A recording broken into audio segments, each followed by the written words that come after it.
அன்பான சகோதர சகோதரிகளே, இன்றைய திருப்பலி வாசகங்களுக்கு உங்களை அன்புடன் வரவேற்கிறோம். இன்றைய இறை வார்த்தை நம் வாழ்விற்கு ஒளியையும் நம்பிக்கையையும் தருகிறது. இன்றைய வாசகங்கள் வழியாக ஆண்டவர் உங்களோடு பேச தயாராக இருக்கிறார். ஆகையால் மனதை அமைதிப்படுத்தி இறைவனின் வார்த்தையை கவனமாக கேட்போம். பொதுக்காலம் 8ஆம் வியாழன். முதல் வாசகம். நீங்கள் அரச குருக்கள், தூய மக்கள், உங்கள் அழைப்புக்கேற்ப ஒழுகுங்கள். திருத்தூதர் பேதுரு எழுதிய முதல் திருமுகத்திலிருந்து வாசகம். 2ஆம் அதிகாரம் 2 முதல் 5 மற்றும் 9 முதல் 12 முடிய உள்ள இறை வார்த்தைகள். அன்பிற்குரியவர்களே, புதிதாய் பிறந்த குழந்தைகள் போல வஞ்சகமற்ற வார்த்தையாகிய பாலை அருந்த ஆர்வமுள்ளவர்களாயிருங்கள். இதை அருந்துவதால் நீங்கள் மீட்பில் வளருவீர்கள். உயிருள்ள கல்லாகிய அவரை அணுகுங்கள். மனிதரால் உதறி தள்ளப்பட்டதாயினும் கடவுளால் தெரிந்து கொள்ளப்பட்ட உயர் மதிப்புள்ள கல் அதுவே. நீங்களும் உயிருள்ள கற்களாயிருந்து ஆவிக்குரிய இல்லமாக கட்டி எழுப்பப்படுவீர்களாக. இயேசு கிறிஸ்துவின் வழியாய் கடவுளுக்கு உகந்த ஆவிக்குரிய பலிகளை படைக்கும் தூய குருக்களின் கூட்டமாகவும் இருப்பீர்களாக. ஆனால் நீங்கள் தேர்ந்தெடுக்கப்பட்ட வழிமரபினர், அரச குருக்களின் கூட்டத்தினர், தூய மக்களினத்தினர், அவரது உரிமை சொத்தான மக்கள். எனவே உங்களை இருளினின்று தமது வியத்தகு ஒளிக்கு அழைத்துள்ளவரின் மேன்மைமிக்க செயல்களை அறிவிப்பது உங்கள் பணி.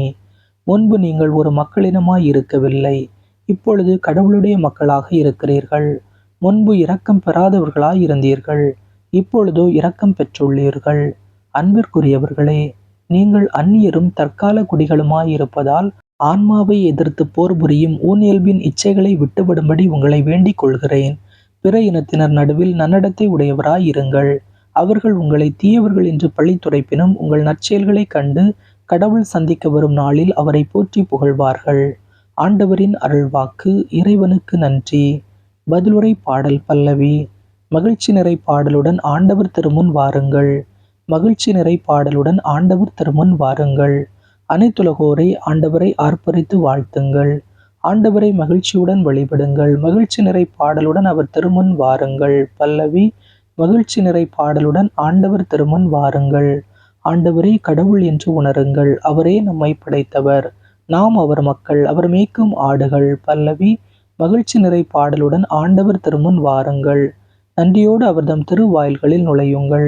புகழ் பாடலோடு அவர்தம் முற்றத்திற்கு வாருங்கள். அவருக்கு நன்றி செலுத்தி அவர் பெயரை போற்றுங்கள். பல்லவி.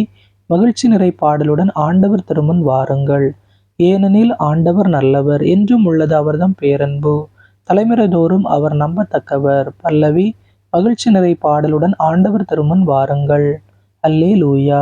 ஆண்டவர் கூறுகிறார், உலகின் ஒளி நானே. என்னை பின்தொடர்பவர் இருளில் நடக்க மாட்டார். அல்லேலூயா. நற்செய்தி வாசகம். ரபுனி, நான் மீண்டும் பார்வை பெற வேண்டும். மார்க்கு எழுதிய தூய நற்செய்தியிலிருந்து வாசகம். 10ஆம் அதிகாரம் 46 முதல் 52 முடிய உள்ள இறை வார்த்தைகள்.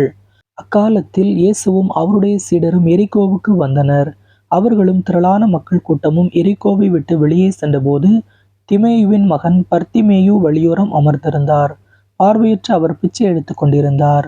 நாசரேத்து இயேசுதாம் போகிறார் என்று அவர் கேள்விப்பட்டு, இயேசுவே, தாவீதின் மகனை எனக்கு இரங்கும் என்று கத்தத் தொடங்கினார். பேசாதிருக்குமாறு பலர் அவரை அதட்டினர்.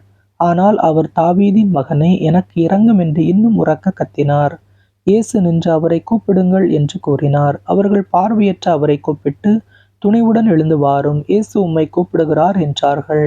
அவரும் தம் மேலுடையை எறிந்துவிட்டு குதித்தெழுந்து இயேசுவிடம் வந்தார். இயேசு அவரை பார்த்து, உமக்கு நான் என்ன செய்ய வேண்டும் என விரும்புகிறீர் என்று கேட்டார். பார்வையற்றவர் அவரிடம், ரபுனி, நான் மீண்டும் பார்வை பெற வேண்டும் என்றார்.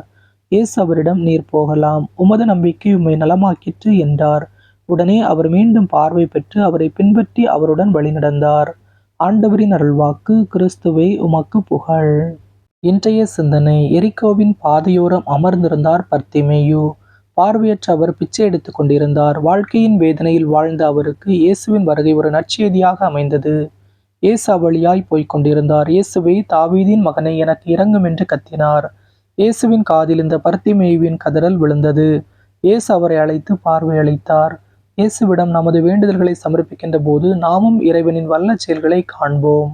இயேசுவுக்கே புகழ். இயேசுவுக்கே நன்றி.